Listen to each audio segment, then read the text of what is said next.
When you think of Hillary, think of our real slogan: buy one, get one free.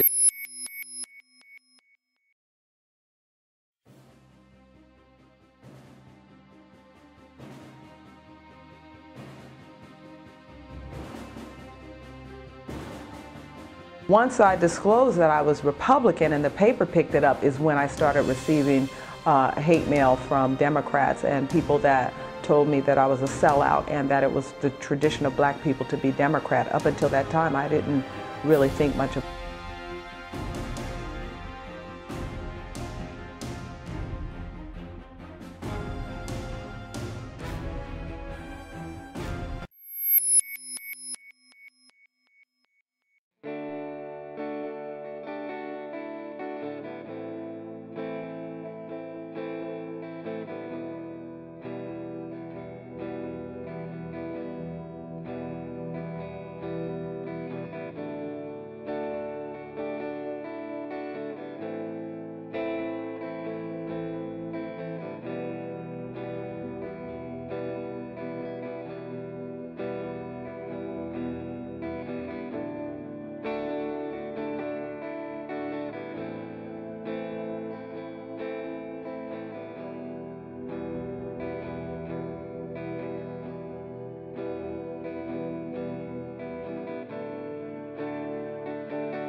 Welcome back. Lots of reaction this past week to the State Department audit into Hillary Clinton's emails from the president to members of Congress.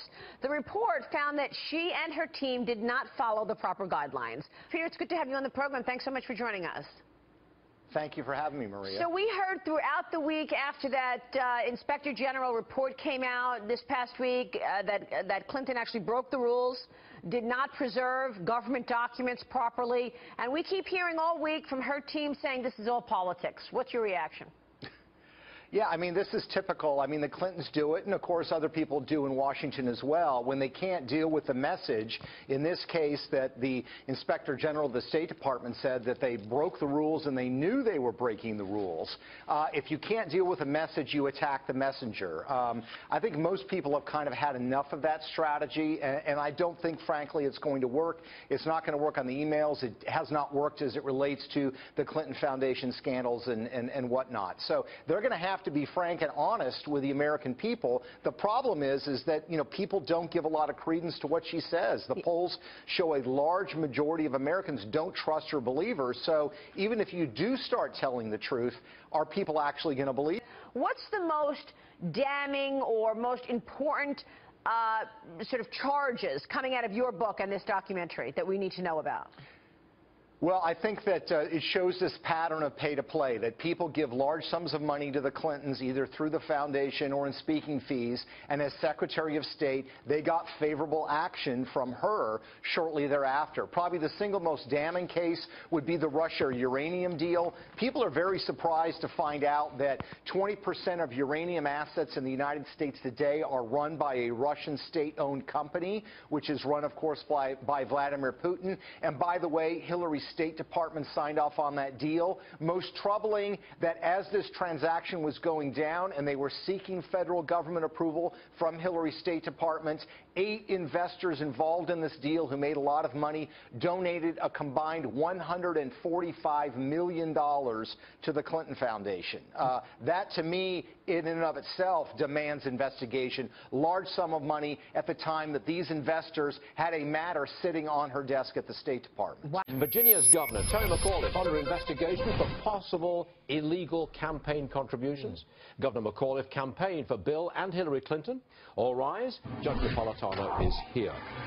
What exactly is he accused of doing? Can you make it clear to us lay people? I wish I knew what he was accused of doing. I mean, this is a series of leaks that came out last night from somewhere in the Justice Department, curiously, while the president's 10,000 miles away. But we believe that the FBI came across Governor McAuliffe in its investigation, the second investigation of Hillary Clinton. That's the investigation of allegations of public corruption, that she may have made decisions as Secretary of State for foreign governments and foreign persons to benefit the family foundation. At the time, Governor McAuliffe was the head of the Clinton Foundation and even of some of the subsets of it. It's the foundation that's being looked at here, and Mr. McAuliffe's role therein. Probably. However, we have also learned, again from information that was leaked, that some people who made contributions to his campaign also made contributions to the foundation, the most notorious of which is a member of the Chinese government, who is also a lawful green card holder in the United States of America, which, if true, he says he is, which, if true, would make the contribution lawful. Foreign nationals cannot contribute to American campaigns unless they're lawful residents here. Want to bring in Maverick PAC National Co-Chair Morgan Ortagus and former Massachusetts Senator and Donald Trump supporter Scott Brown. Good to see you. Thanks so much for joining us. The amount of money that we're talking about, cash to the Clintons, has simply been, it's being called unprecedented. What's your take on this story? $100 million. I think that this is actually the most damaging story so far that's hit her. And surprisingly, it's not one that's had as much play as the email scandal or maybe as Benghazi. You know, they've been very effective at hitting her in the primary. Senator Sanders, of course, has been, as it relates to her speeches on Wall Street, pay to play, that sort of thing. This story is much bigger. And if I'm him and I'm still going after her in this primary race and he's showing that he's not getting out, this is where I hit Hillary Clinton. I think it's the biggest story out there. Senator, I almost feel like this is much bigger than the email investigation, and we haven't even seen the beginning of it.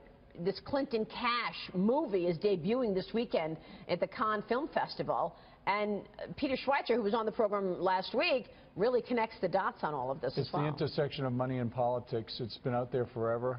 The fact that Bernie Sanders is not using it, I'm not sure what he's waiting for. Yeah. Had he gone at this earlier, I think he would have been much better off. It's certainly something that Donald Trump will need to bring up, because I agree with Morgan. How do you actually deal with a lot of the folks in that region when you're getting hundreds of millions of dollars? Well, how come Donald Trump hasn't brought it up? Well, obviously he's just wrapping up his primary and obviously gathering his team, and I think it will be brought up. That, and obviously the fact that you look at Benghazi, you look at the reset with Russia, you look at Libya, a whole host of things that she did not do or did do that facilitated the unrest in that region and throughout the world. Dagan McDowell, jump in here. What's your take out on this? Because we're talking about money from these Gulf states to the Clinton Foundation, and it's $100 million. It's astonishing that this isn't a bigger deal on the campaign trail, quite frankly. And you were mentioning last hour the investigation into the Clinton Foundation. Again, it seems like the email investigation will be wrapped up in short order by the FBI. But watch and wait and see all of the information that comes pouring out about the investigation into the foundation after the election is over with. After, but even who was speculating on the program recently that they want to wrap up the email investigation in short order, but the details on the foundation is not going to happen until perhaps after the election. And obviously, Maria, you're right. That's I think a travesty, because if you actually follow the money, and the fact that the Clinton Foundation has not used a substantial amount of money for actual charities, but basically so they and their friends and family can travel around the world lavishly. It's outrageous. Now, the Wall Street Journal is reporting that the Clinton Global Initiative set up a $2 million commitment that went to a nonprofit company which was part owned by people with ties to the Clinton. So, all the money. Is this more of the same, or do you think this is actually a whole new revelation? I think it's part of the same, and I think if you look and follow the money, like as we always see in the course of history, you'll see that there is a quid pro quo. There's a pay-for-play situation going on.